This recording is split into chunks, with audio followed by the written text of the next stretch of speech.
قال، انہوں نے کہا میں نے ابو صاحب کو کہتے ہوئے سنا، ہم وکی کے پاس تھے، کہ انہوں نے اہل رائے میں سے ایک شخص سے کہا، رسول اللہ صلی اللہ علیہ وسلم نے اشعار کیا، یعنی قربانی کے جانور کو نشان لگایا، اور امام اعظم ابو حنیفہ فرماتے ہیں یہ مصلح ہے، اشعار اعضاء کو کاٹ دینا ہے۔ تو اس شخص نے کہا ابراہیم نخعی بھی کہتے ہیں کہ یہ مصلح ہے۔ ابراہیم نخعی امام اعظم ابو حنیفہ رحمۃ اللہ علیہ کے استاذ ہیں،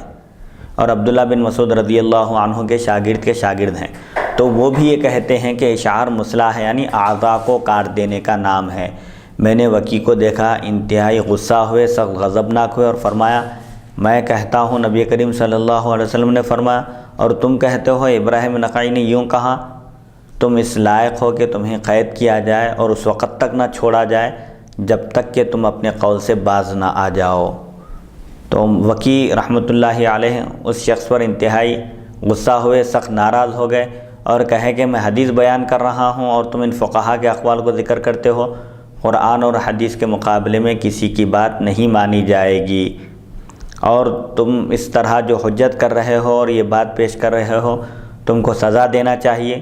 قید کر دینا چاہیے، جب تک تم توبہ نہ کر لو اس وقت تک تم کو رہا بھی نہ کیا جائے۔ تو یہ محدثین کا اہتمام تھا کہ وہ قرآن مجید اور احادیث شریفہ کے مقابلے میں